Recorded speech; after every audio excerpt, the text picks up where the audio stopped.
Cafe. I'm David Thornhill Jr. I'm Stephen Anderson.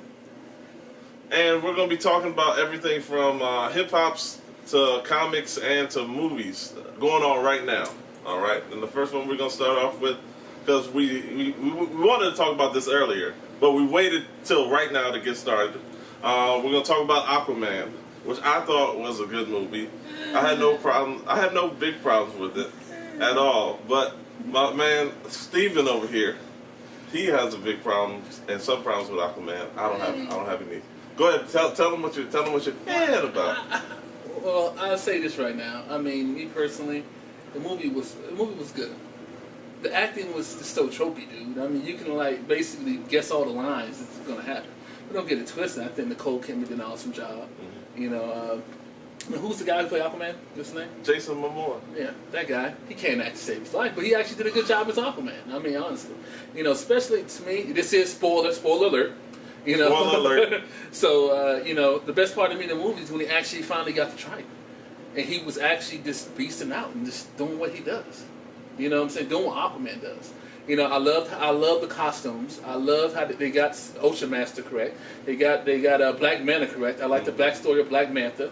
How he actually show why he hates Aquaman, even though it's a little different in the comic book, but it's still cool. You know, and you know, I was feeling, like I said, I was feeling all that. But like I said, but just the acting and how, like, you know, like he like the scene in the bar with the bikers.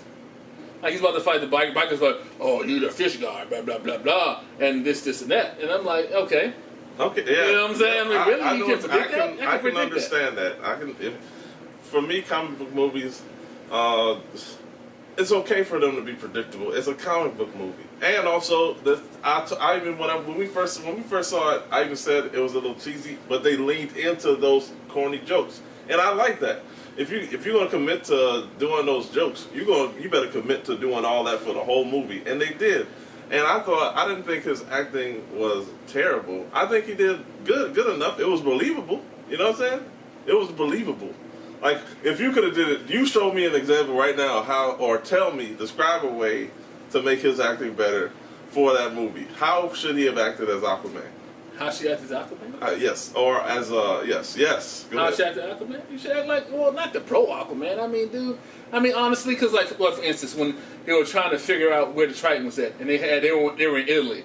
Apparently, he was acting dumb as shit to the movie, but my mom wants me to learn history, and that's how I know who all these kings were. Blah blah blah blah blah blah. Come on, man. Hold on. That's the correction here. It wasn't his mom that taught him the history. Okay. It was his dad that taught him about the Greek mythology. Okay. All right, keep going. Well, what's the Greek mythology? Yeah, it was Greek mythology. What did I say? Like I said about animated movies, you're right. I think DC's doing it big, but I'll give it the Marvel and Sony pictures because.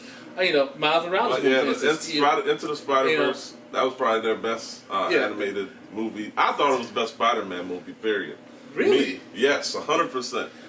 It was just like, look, if you were reading a comic book, it was just like that. You know what really stood out to me about that movie? Look at this cover.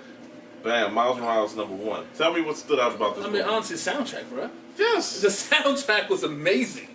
You know, it went from Biggie Smalls to Sway Lee, Post Malone. You know, I mean, well, I know Post Malone. I don't know who Sway Lee is. Okay. But you know, He's part of Race Ramon, I think it is. Oh, Ray Schmurmerd. Ray Schmurmerd, the Schmurmerd people. Something, okay. But they had that challenge of. Who was that song he was singing though?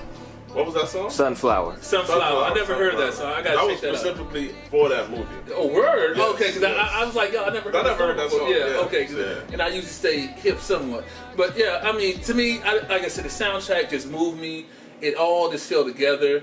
Yeah. You're right. You know, I think, you know, you're already unbiased about this because, you know, Homecoming was the Miles Morales story. You guys didn't know that. You know what I'm saying? Yeah. I know. You know, they took the Miles, they just threw Peter Parker in there. This is another one we just got passed in. This is the first appearance of Miles Morales, Ultimate Fallout. Spider-Man No More. Hey, talk a little bit about Ultimate Fallout, dude. I know people probably don't know about how he actually came to be. I think you might be better at it than me because I just saw. I looked it up on Wikipedia. I'm not gonna lie. I looked it up and I was just like, because I was trying to get it on eBay for the cheap because I knew it was gonna be very, expensive after that movie came out. I should have looked at it before, but I didn't know. Go ahead, Well, I said honestly, I don't know Ultimate Fallout. That's what I was asking you. I just know, like, really, I got exposed to Miles Morales doing the Spider-Verse. Okay.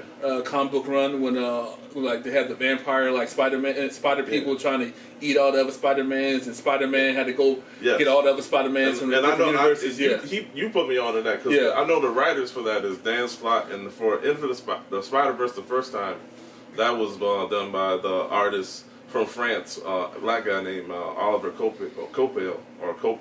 I may be getting it wrong. Sorry, YouTube correct us. Fans, Definitely correct us. Yes, definitely correct us. And speaking of DC, let's talk about Jim Lee. And do you know who Jim? Can you tell the people who Jim Lee is? Jim Lee is one of the. You probably may know. He started off in Marvel, and he had the highest selling comic book ever with X-Men #1. Right. You can probably go to the comic book store anywhere and still pick that up because it sold about 8 million, maybe 9 million copies. And this is one of his covers for the new Batman, The Damned. And he's the head editor of DC. He's the head editor of DC. Yeah, something like that. Right. Is it? Yeah, he's I thought it was Dan Didio. I think it's Jim Lee. I think he's like chief executive. I know he's up there, or something like that. Yeah, he's up there. He's up. Well, y'all gonna correct this anyway. You don't know. If we get it wrong, it's okay. Yeah. I'll take all the smoke. It's okay. Bring it all. I'll take all the smoke. I'll say this: if you guys in the comics get something done by Jim Lee, yes, this guy's amazing. Yeah. And if you can get him to sign it, maybe CCG that shit.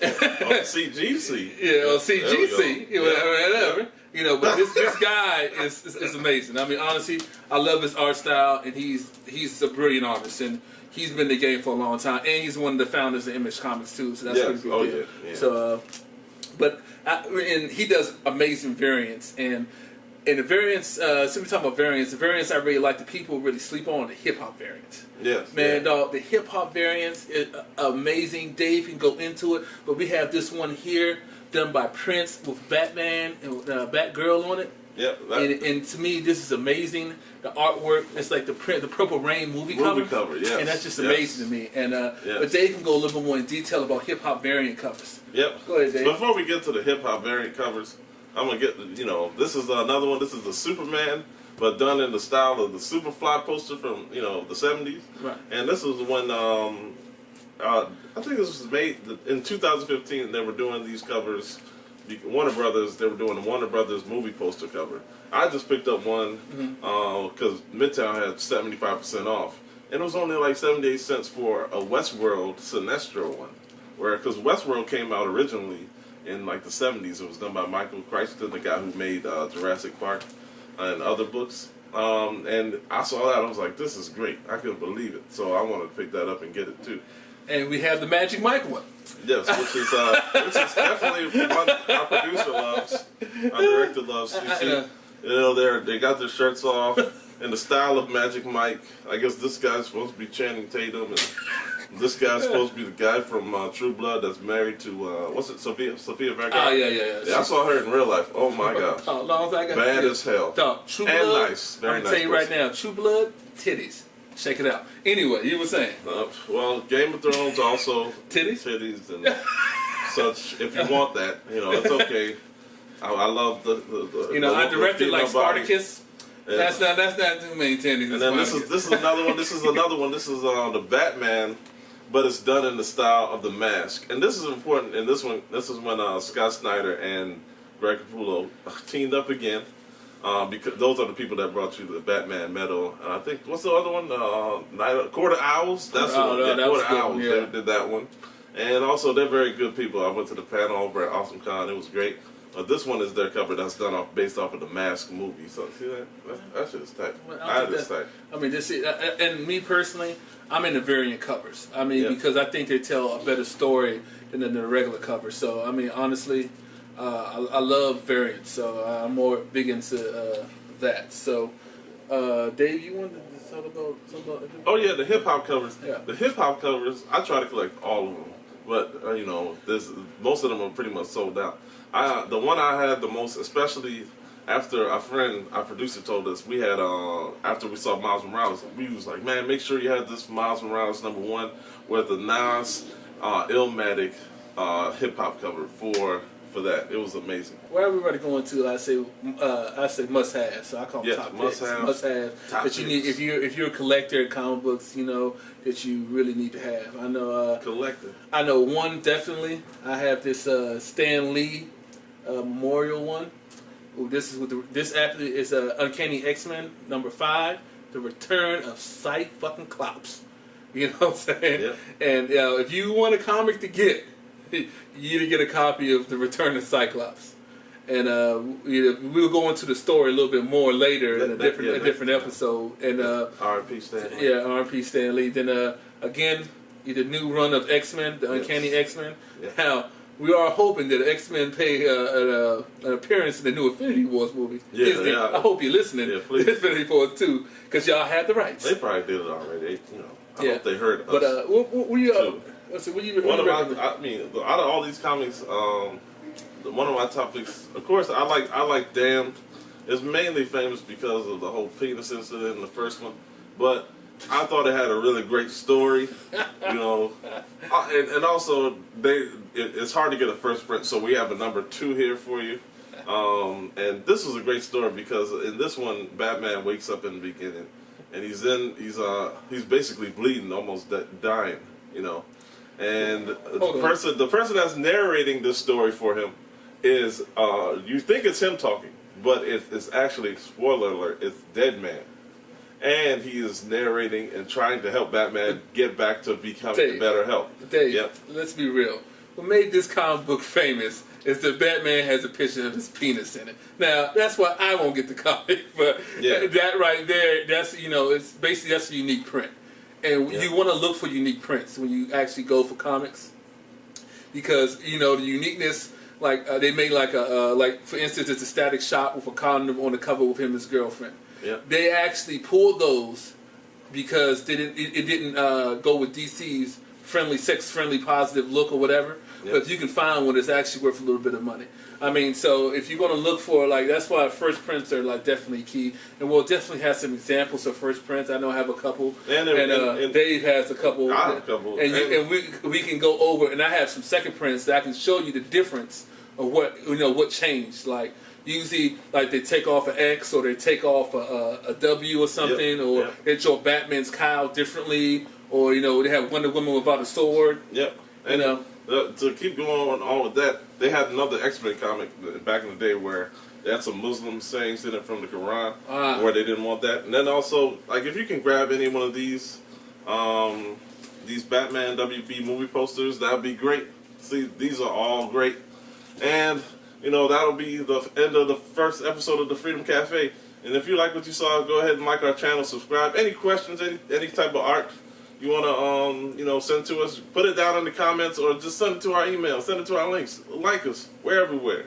Freedom Cafe, #1. And the first thing I like to say, rest in peace, Stan Lee. Rest in peace. He is an icon that we all can agree with, that changed the game. From Spider-Man to the First Family. If you know the First Family is, that's the Fantastic Four. The Revolutionary we did with X-Men. Avengers. Avengers. I already know my spill about Avengers, but I'm not going to talk about that now. Yep. And he ain't going to talk about that. We're going to get to that next time. But again, thank you. Thank you. I appreciate you tuning in. Yep. If you like what you see, if you don't like what you see, let us know. That's cool. All right. That's end of Freedom Cafe #1.